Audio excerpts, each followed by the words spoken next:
The Israeli atrocities have gone too far, and especially with the strike on Qatar, and they breached any laws, international or national, and even the basic human laws, which is not striking the mediators or targeting the negotiators. And what is more dangerous um, is justifying these actions with any justification. It is at all not justifiable, and these are just atrocities, and they are breaching the international law, and letting them go without any consequences isn't acceptable. Allow me to mention some brief points. First, attacking the mediators and negotiators isn't noble, and it isn't brave. It is actually cowardness, and taking pride in it actually shows how disrespectful this country is. That is unprecedented in the relationships between the countries. Second of all, this summit isn't here to support Qatar, uh, which every Muslim and Arab has to do to see what happened.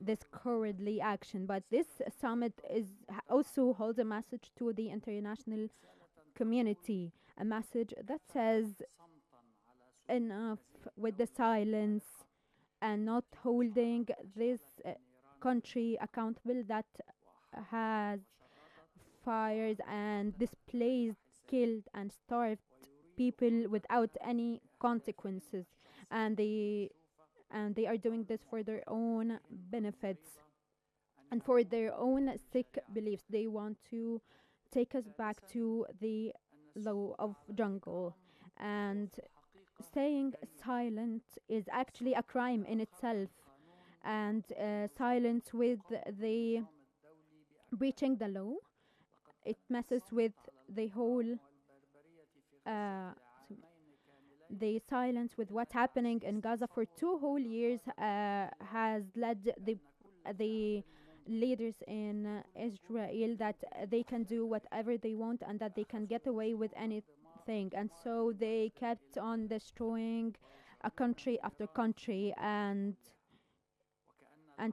trying to take over the land, as if the world has went back to the dark ages when we thought that we have left them a long time ago. Who the one in control of the occupation country is asked for the international community, and today he added a new crime to his portfolio, and we call for all the allies for the laws to stand together to start holding Israel accountable with the breach of the sovereignty of countries and the atrocities under vain justifications that aren't in any international law.